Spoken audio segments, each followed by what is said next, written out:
Hey guys, how's it going? I'm coming to you from Southern California, and it's another beautiful sunny day. It started out kind of chilly, but it's really nice right now. And supposedly we're going to get a little rain in a couple days, so hey, we all have to suffer a little bit. But otherwise, the weather's looking really nice, and I'm not going to go into that too much. I just want to get right into it. I know it's been a crazy week here in this league. And that's one of the reasons I'm a little crazy right now as I'm trying to get this league perfected. I really want it to be very realistic, and I spend a lot of time on this league, and that is why I kind of obsess over, just the nuances of it and the scoring system. And the thing about the scoring system is that, like, I created it, and I tried to weigh categories, statistical categories per player. I mean, I just tried to basically just do it myself, and I'm decent at math, and I'm a really good thinker, but I'm not a statistician. And I stumbled across this guy with the efficiency rating. This guy over here, I'll show you the page right here. This is a system that was created by a guy named John Hollinger. I guess that's his name. I don't remember that being him actually, but at any rate, he comes up with this statistical system for like fantasy basketball stats, and I love it. This is what we basically get, and I made a link to the at the main website, to check this out. I don't want to stumble around this stuff too much. I'm going to make a video kind of dedicating myself to this efficiency rating scoring system. But right now, what I'm really coming here to do is I want to talk about like one of the best aspects of this league, one of my favorite things about this league, and that's the salary cap and how you deal with the salary cap and player salaries changing over time. The thing is in this league, all salaries for players are based on real life salaries. So if you've got a guy who's making $6 million this year, he could very well be making 30 something million next year, and that's because we base our salaries on real life NBA salaries. So I'm going to dive into each team as we go through the season. I'm just going to kind of touch on everybody's team and focus on one at a time so I can make these videos fairly concise. And today I decided to start us off with the San Francisco Warriors. That's Phil Johnson's team. And I wanted to talk a little bit about the challenges that are ahead for this very talented team. The Warriors are definitely a title contender in this league, and it's because of guys like Anthony Davis and Luka Doncic, of course, and Donovan Mitchell and Nikola Vucevic. So this is a team worth looking at. And so I have their stats up here on the page, and as you can see, I sorted them based on efficiency rating. Pretty sure I did that. Wait, let's do that. No, they're actually sorted on overall fantasy stats for the season. Let's sort them on fantasy points per game. That's probably the better way to go. So what I want to point out to you guys is, even though we're using the efficiency rating now, which takes into account all of the categories: rebounds, assists, blocks, steals, field goal percentages, free throws missed, all that stuff, points scored. I hope I didn't miss any category. Turnovers.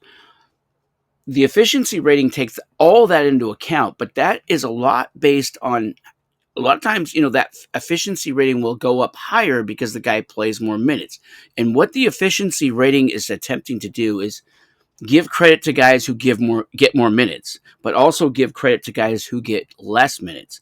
So a higher efficiency rating doesn't necessarily mean the guy's getting more points per minute. And that's why you always want to pay attention to the 48-minute stats. And the way I do that is I look at their fantasy points per minute, or per game, sorry. And then I compare that to the minutes played. So as you can see here, you've got Anthony Davis at about 23. Let's round up, 23 to 35. That's actually a very good 48-minute stat. Anthony Davis is actually scoring 31 points per 48 minutes, which is excellent. I think the drawing line for 48-minute stats right now is about 20. And when it comes to point efficiency rating, I think it's about 16 and a half. And you might check those links I put on the main page and just kind of study the system, study the efficiency rating. That's the way I want this league to be scored going forward. Okay, that being said, the Warriors are a very good team, and I did a printout of their team and what's ahead for them salary wise. So basically, I sorted this list. You're not going to see it on screen, but I'll just tell you. I'm basing this list on the difference in salary that's coming up. Like the guy who's getting the biggest pay raise is going to be ranked highest on the list of players that I'm going to review for you. And the first thing I see here with the Warriors is that they owe Donovan Mitchell another $11 million next season. They also owe Anthony Davis another $11 million next season. These are the biggest changes in salaries that are coming for this team. So right now, this team is definitely benefiting from the play of Anthony Davis, and they're benefiting from the play of Luka Doncic. Not Luka Doncic. I mean, well, him too, of course, but Donovan Mitchell. Donovan Mitchell. And as it turns out, both of these guys are due for big pay raises this upcoming season. So just to give you an idea, Anthony Davis is getting paid $43.21 million this year. Next year, he is due to make $54.12 million. That's quite a pay raise. That's $10.91 million bucks. You've got Donovan Mitchell currently making $35.41, giving you good production at that pay. But next year, he jumps into the elite category in terms of pay. He goes to $46.39 million. That's a whopping increase of about $11 million on his salary from this year to next. So this puts the Warriors in a little bit of a pickle, because basically if they were to re-sign all the guys that aren't either restricted free agents or unrestricted free agents, they're at about $220 million. And that's going to be the cap next year, because it's going to raise to 220. I'm eventually going to save these spreadsheets and then post them to the league site. In fact, I don't have to save them and have like a link for you guys. I'll just copy them and put them on a post. So I'm going to do this for every team, and I'll probably do it more than once. But right now, the current situation for the Warriors is that basically they have almost a full team signed, but if they were to sign everybody, you're like, okay, let's go down the list.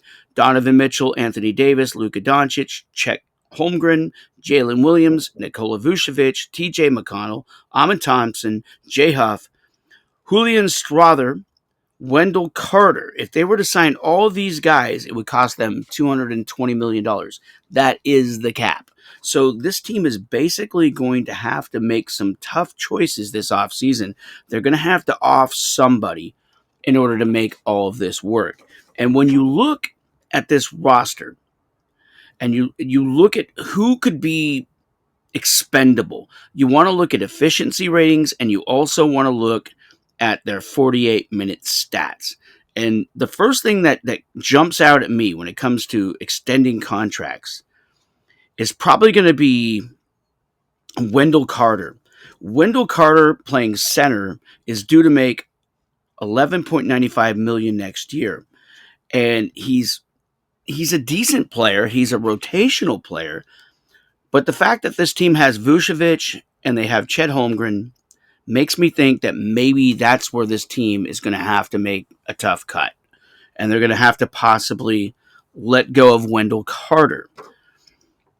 The Warriors basically have a winning team right now, and if they just, tread water and keep the guys they have that are producing for them, they can move forward pretty efficiently and still be a great team. Ty Jerome is a guy that's an unrestricted free agent coming up next season, and he's making like $2.5 million right now. I don't think they can keep him because he's probably going to get a better contract based on the numbers he's produced. Luka Doncic is only due to make another $3 million. Chet Holmgren, same deal. Jalen Williams, an excellent player. This is a guy that's going to help this organization be successful for at least a couple more years. They are paying Jalen Williams just $5 million bucks, roughly, and he's due to go for like 6.5 next year. And he's producing 26.4 points per 48 minutes playing the small forward position, and his efficiency rating is 25.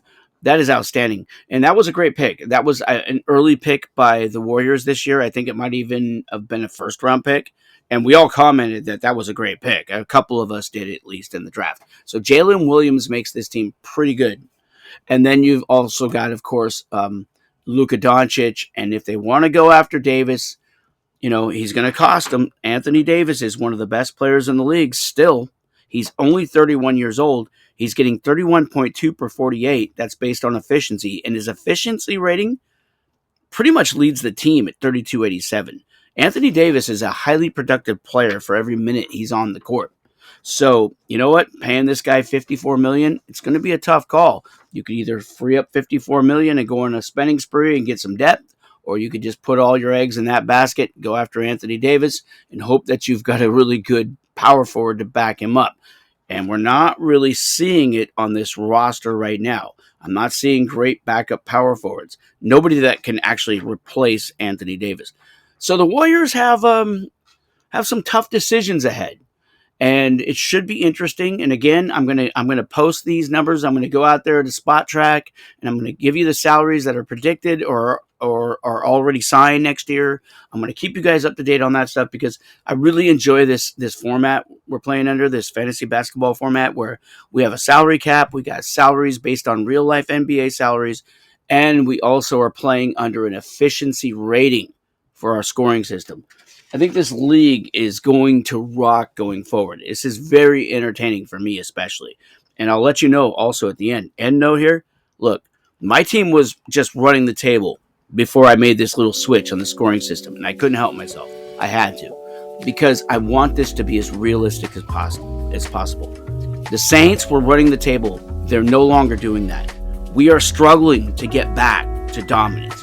And right now the Copperheads seem to have the upper hand. The Warriors have an upper hand. The Denver Nuggets have an upper hand. Even Detroit, Fort Wayne Pistons have risen right now. And Houston is actually falling back a little bit. Williams' team. But I'm telling you guys, if you do your diligence and you study your numbers, you will succeed in this league. And again, I changed this scoring system not because I want to win.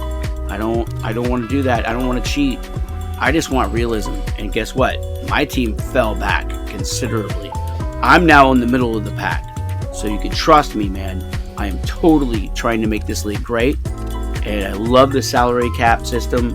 And I love that we use real NBA contracts. This is going to be the best fantasy basketball league you will ever play in.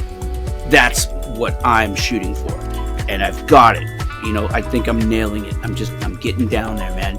By year 3, no more changes, guys. We're not going to be changing anything except for minor things with maybe transactions or, certain little rules. But as far as the scoring system's concerned, no way. We're not changing anything. Efficiency rating, that's where it's at.